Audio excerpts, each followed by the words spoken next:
ایک لفظ ہے حدیث پاک میں جس کو عافیت کہتے ہیں.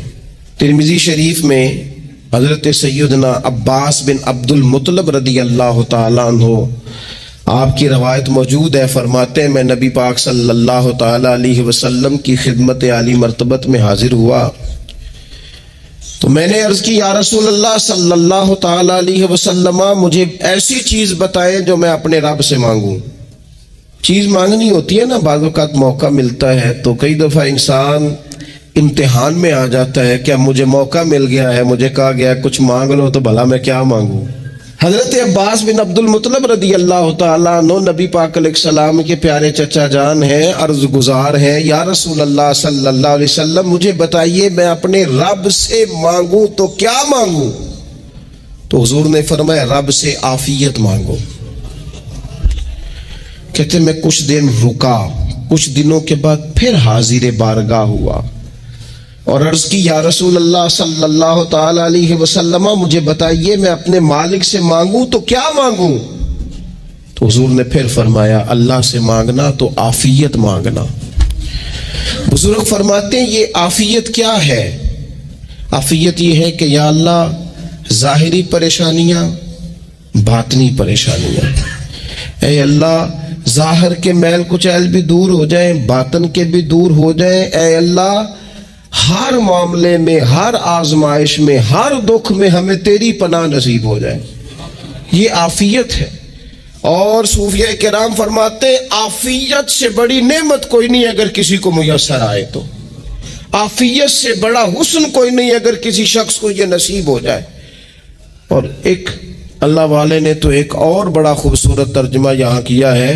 وہ کہتے ہیں عافیت کا مطلب ہے دل کا قرار، عافیت کا مطلب ہے باطن کا سکون، عافیت کا مطلب ہے انسان کے مزاج کا حوصلہ، ٹھنڈک، بردباری. جس بندے کو عافیت نصیب ہو جاتی ہے گویا اللہ اسے سکون کی دولت عطا فرما دیتا ہے.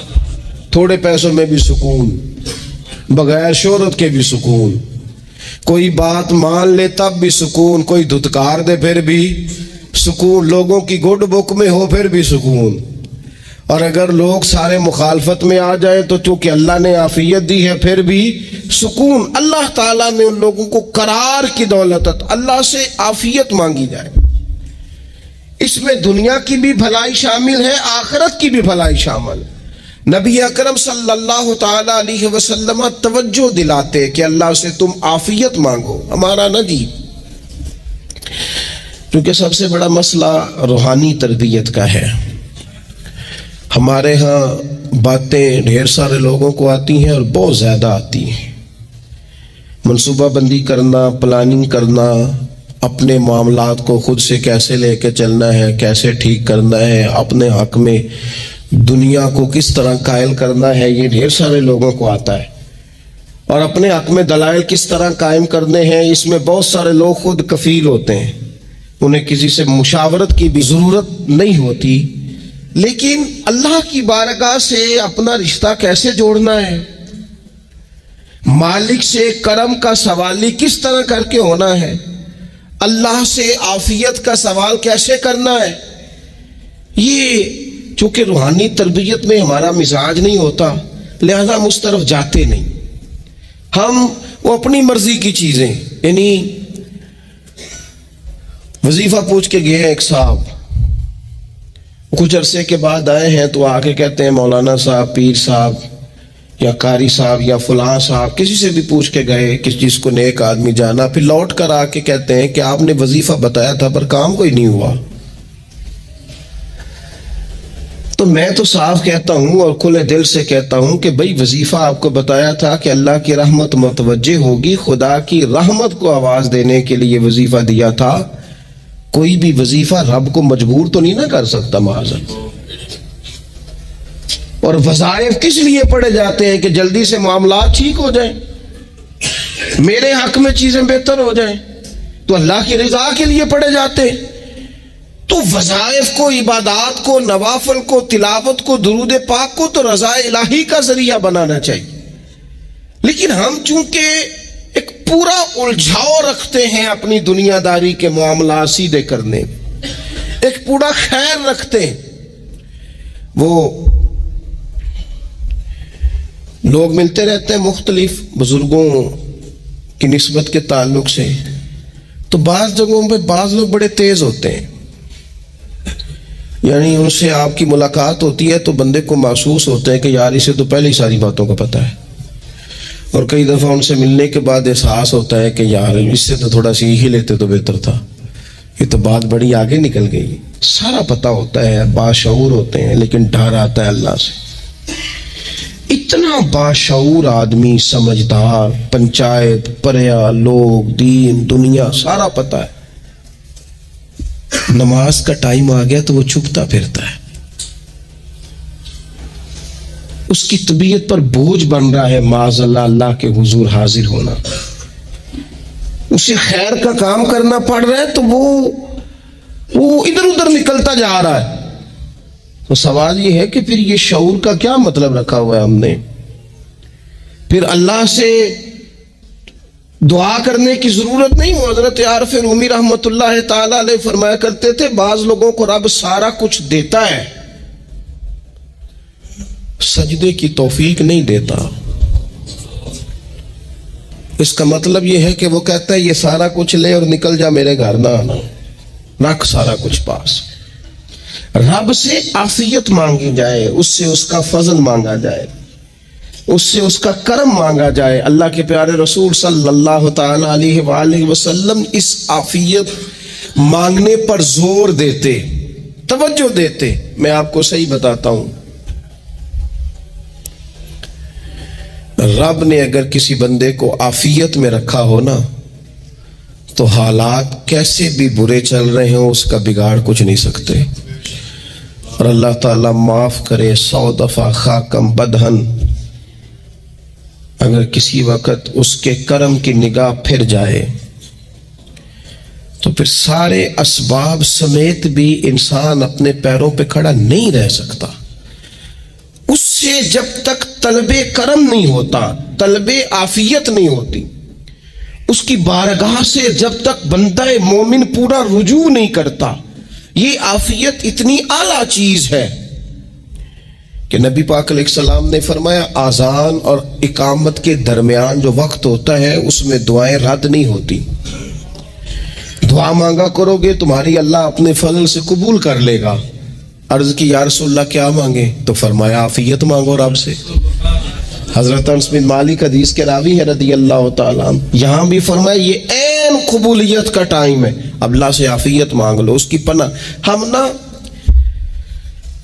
ہم دعاؤں میں بھی محدود ہو جاتے ہیں۔ رب دا طالب کوئی نہ ملیا، جو ملیا طالب زاردہ ہو۔ دعاؤں میں بھی حد بندی۔ بعض اوقات بچے بھی تربیت کرتے ہیں نا، ایک مولانا ہے، ان کا خیال ہے کہ انہوں نے مجھ سے کچھ پڑھا ہے تو کبھی کبھی استاد جی کہہ دیتے ہیں، بہت پرانی بات ہے، انہوں نے مجھے فون کیا کہ اگر آپ کبھی تشریف لائیں، تو میں نے کہا پتر دعا مانگ اللہ کو چھوٹی جی گڈی دے وے۔ تو اس بچے نے میری بڑی تربیت کی، کہنے لگا استاد جی اللہ کو لو منگنی ہے تو وڈی ساری منگو، آپ نے محدود کیوں کیا کہ بھئی یہ چھوٹی سی اللہ گاڑی کیوں اللہ چھوٹی دے، رب دے تو بڑی دے اور رحمت سے دے، اللہ سے مانگنی ہے نا جی۔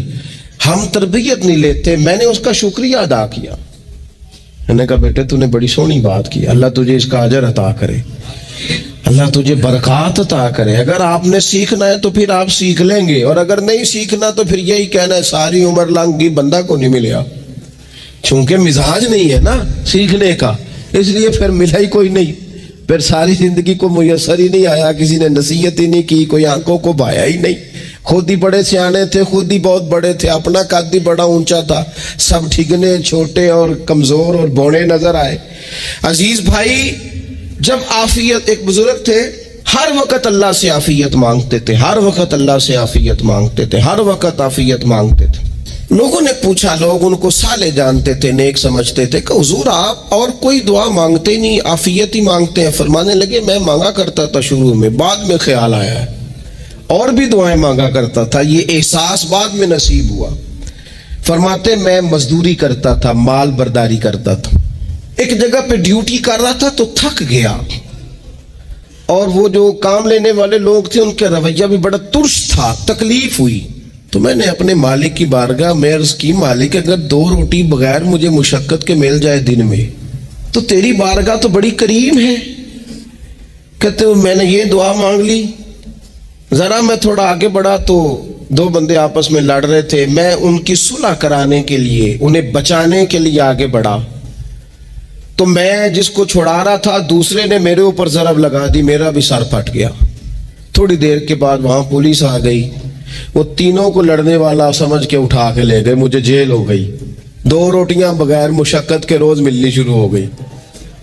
دعا مانگی تھی نا کہ یا اللہ 2 روٹیاں مل جائے نا بغیر مشقت کے. کہتے وہ 2 روٹیاں روز ملتی, کوئی کام نہیں کرنا پڑتا, پر جیل ہو گئی.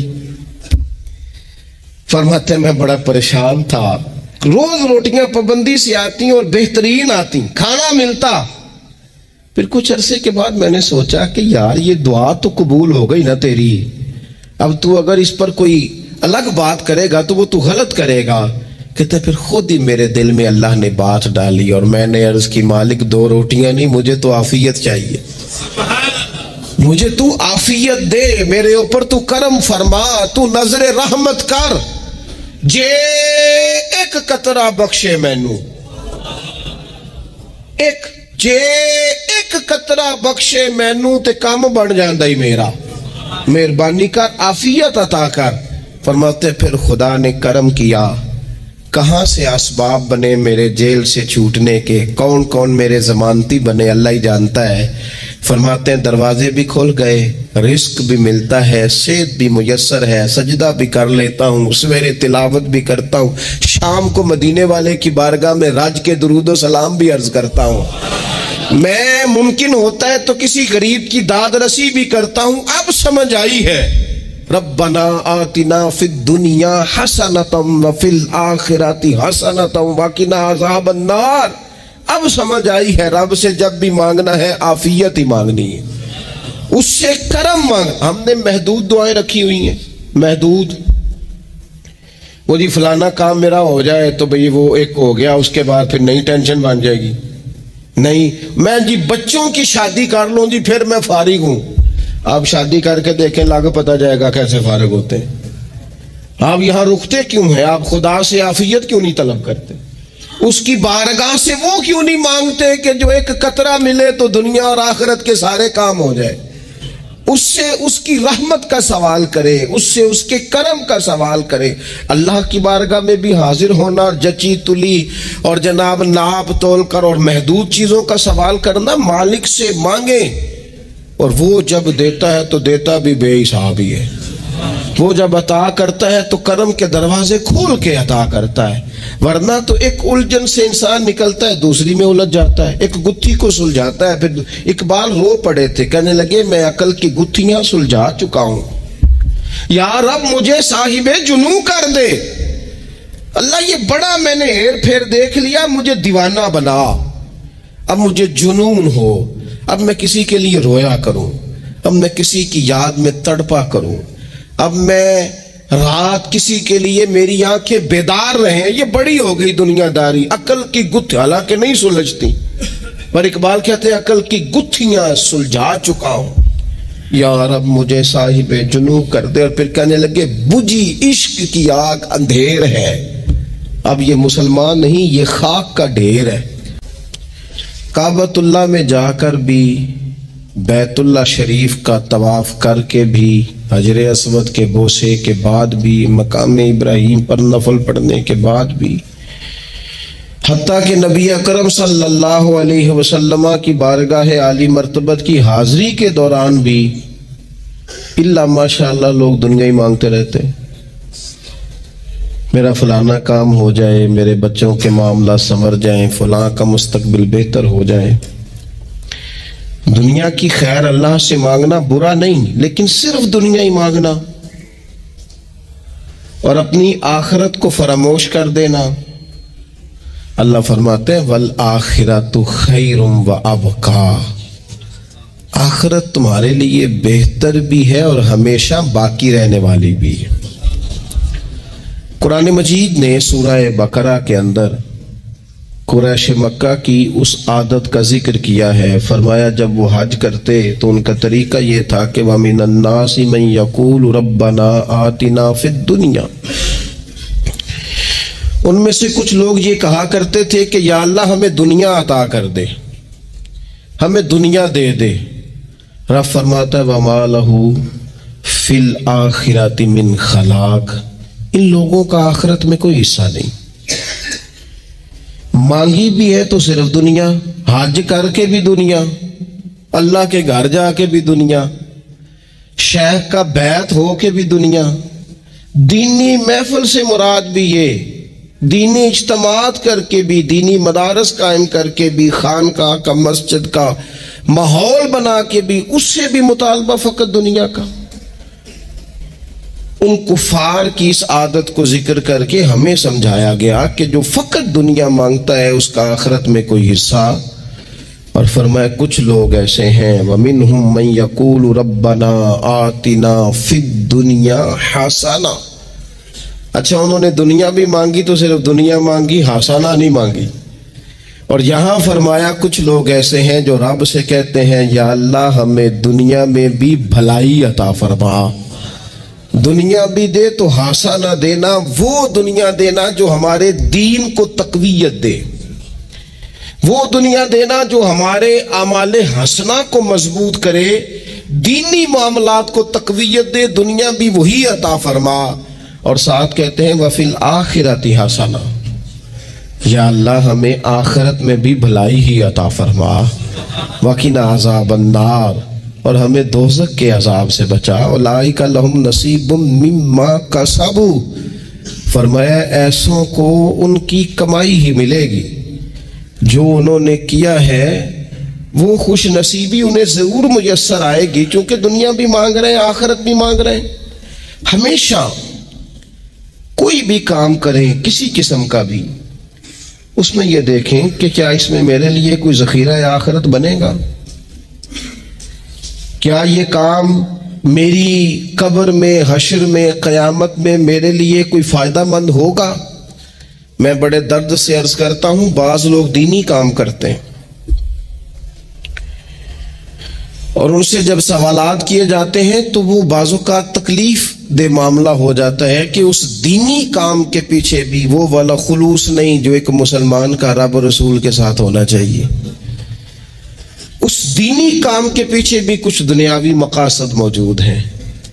تو اگر بڑی پگڑی اور بڑے جبے کے پیچھے بھی ایک دنیا دار چھپا ہوا ہو، لوگوں کو تو دھوکہ دیا جا سکتا ہے، رب اور رسول کو تو نہیں نہ دیا جا سکتا.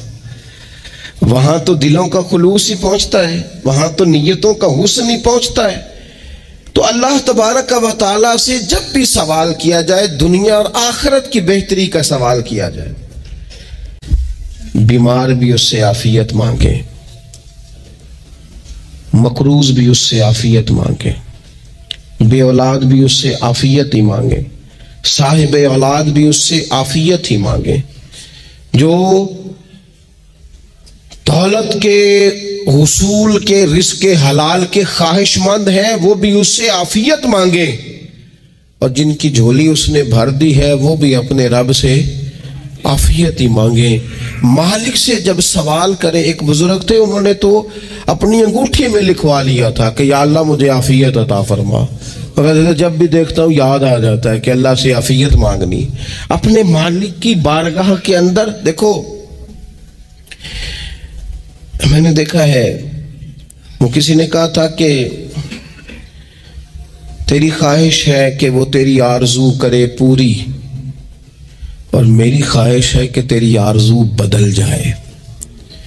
کچھ لوگ ایسی خواہشات بھی لے کے آتے ہیں کہ جو پوری نہ ہو تو بہتر ہوتا ہے. اس لیے آپ کو پتہ ہے موت مانگنا جائز نہیں دین میں.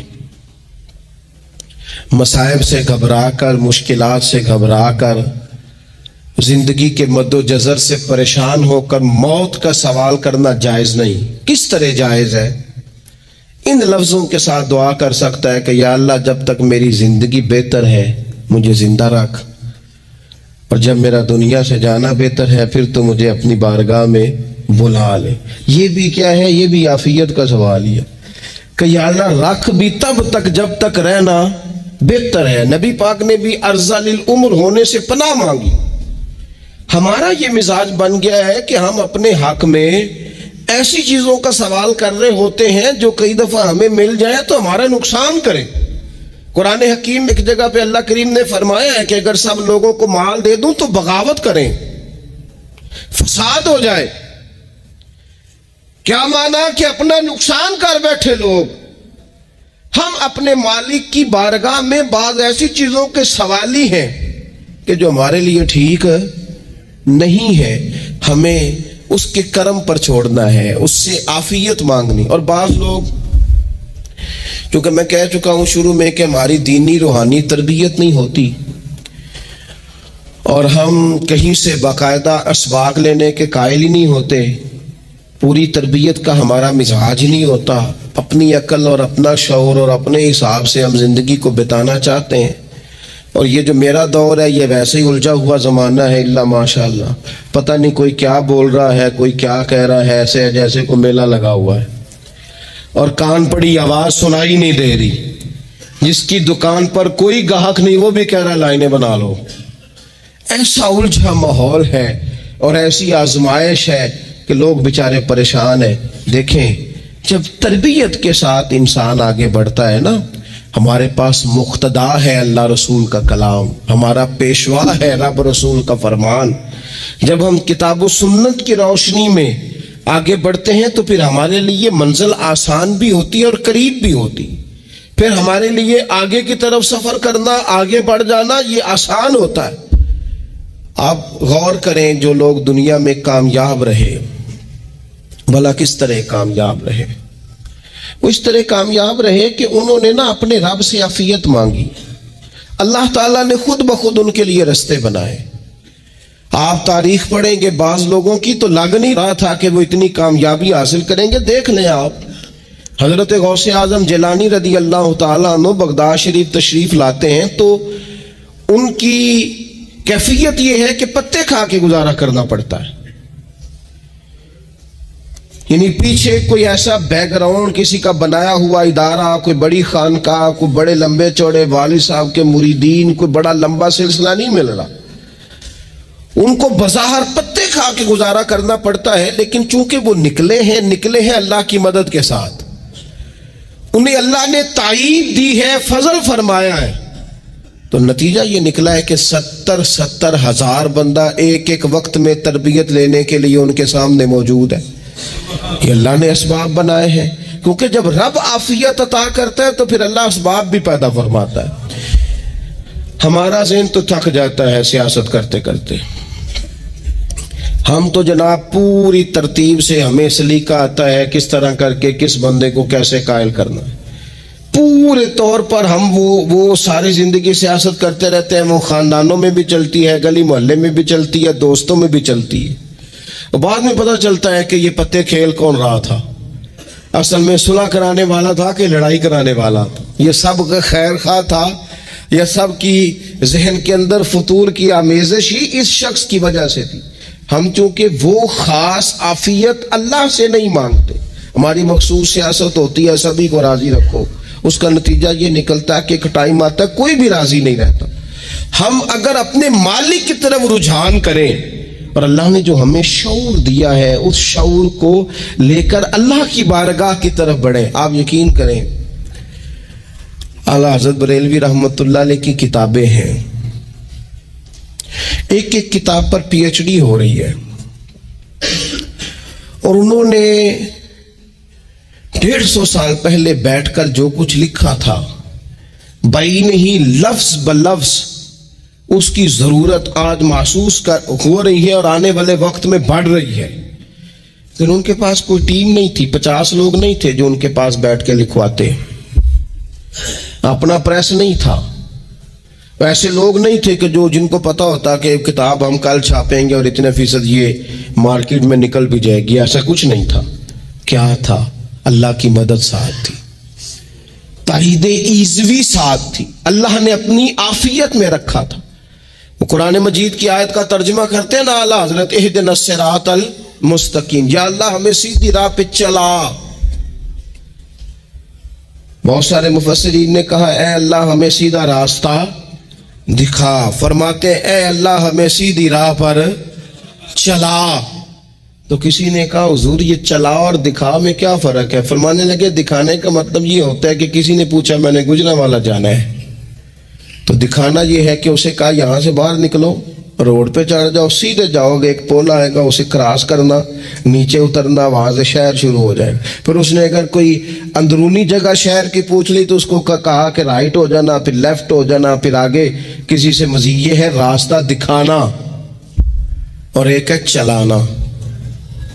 اس نے کہا میں نے گجرانوالہ جانا ہے، تو اس نے کہا ساتھ بیٹھنا میری گاڑی پہ، جہاں تو نے جانا ہے میں چھوڑ کے آتا ہوں۔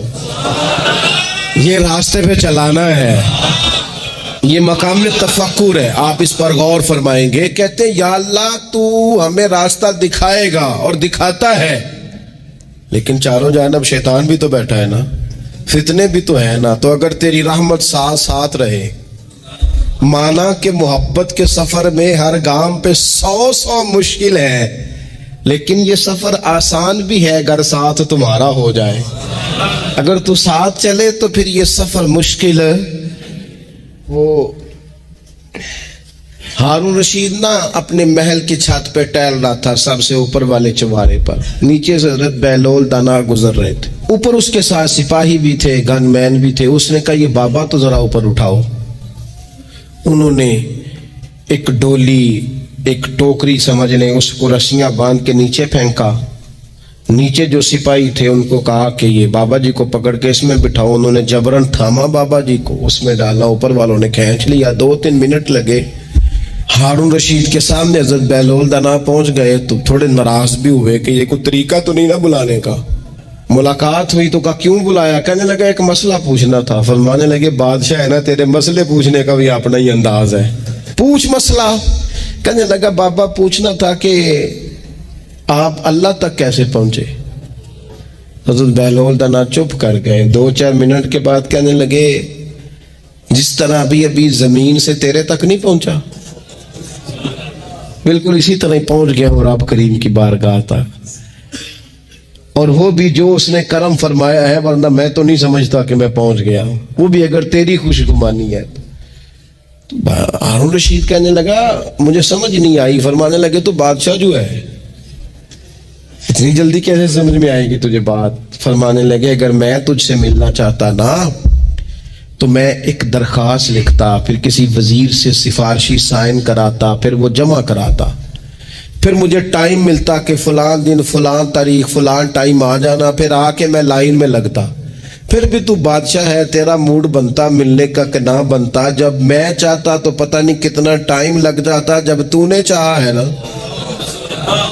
تو 1 منٹ بھی نہیں لگا۔ فرمانے لگے میں نے دعویٰ ہی نہیں کیا کہ میں جد و جہد کر کے پہنچوں گا، میں نے تو رب کی بارگاہ میں عاجزی کی ہے، پھر رب نے ہی کرم فرمایا ہے، اسی نے مہربانی کی ہے۔ مانا کہ محبت کے سفر میں ہر گام پہ 100 مشکل ہے، لیکن یہ سفر آسان بھی ہے اگر ساتھ تمہارا ہو جائے۔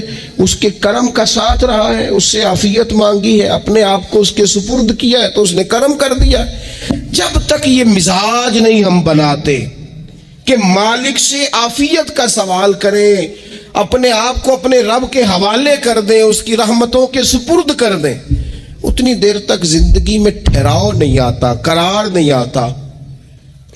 مشکات میں موجود ہے، اللہ کے پیارے رسول صلی اللہ تعالی علیہ وسلم تیمارداری کے لیے گئے تو صحابہ کرام فرماتے ہیں وہ بندہ نا اتنا پتلا نحیف اور لاغر ہو گیا تھا جس طرح چڑیا کا بچہ ہوتا ہے، کمزوری ضعف طاری تھا۔ تو محبوب کریم نے اسے دیکھا تو بڑے کریمانہ انداز میں کریم فرمانے لگے تو کوئی دعا نہیں مانگتا، تو عافیت نہیں مانگتا اللہ سے؟ عرض کی یا رسول اللہ صلی اللہ تعالی علیہ وسلم، میں نے اپنے رب کی بارگاہ میں عرض کی ہے مالک قیامت کا عذاب بڑا سخت ہے، میں نہیں برداشت کر سکتا، تو نے اگر مجھے کوئی سزا دینی ہے تو یہی دے لے، قیامت کو نہ دینا۔ تو کہتے محبوب فرمانے لگے سبحان اللہ، او خدا کے بندے تو رب کی سزا دنیا میں بھی نہیں سہ سکتا، اللہ سے یہ بھی سوال نہ کر تو رب سے کہہ ربنا آتنا فی الدنیا حسنۃ وفی الآخرۃ حسنۃ وقنا عذاب النار. تو رب سے دنیا میں بھی حسنہ مانگ, بھلائی مانگ, تو آخرت کے لیے بھی بھلائی مانگ, تو اس سے عافیت کا سوال کر. تو نے یہ سوال کیوں کیا؟ عرض کی یا رسول اللہ کرم ہو گیا ہے, مجھے سمجھ آ گئی ہے, اب میں اسی طرح ہی کروں گا. عزیز دوستو, ہم کہاں سہ سکتے ہیں؟ ہم دنیا میں رب کی سزا ہم نہیں سہ سکتے, ہم کمزور ہیں تو گرمی نہیں سہ سکتے, شدید سردی نہیں سہ سکتے, شدت کی بھوک لوگ نہیں سہ سکتے, کوئی آزمائش نہیں سہ سکتے. وہ جو لوگ بعض اوقات کہہ دیتے ہیں نا جی فلاں چیز ہمارے اعمال کا نتیجہ ہے, تو میں کیا کرتا ہوں, نہ کو یار, ہم تو یہ بھی نہیں سہ سکتے, ہم کہاں برداشت کر سکتے ہیں, ہمیں تو وہ معاف ہی فرمائے. ہم حساب والے ہیں ہی نہیں, ہم تو صرف معافی والے ہیں. ہم سے نہ حساب پوچھے, اس نے حساب پوچھا تو پھر تو بڑی مشکل ہو جائے گی.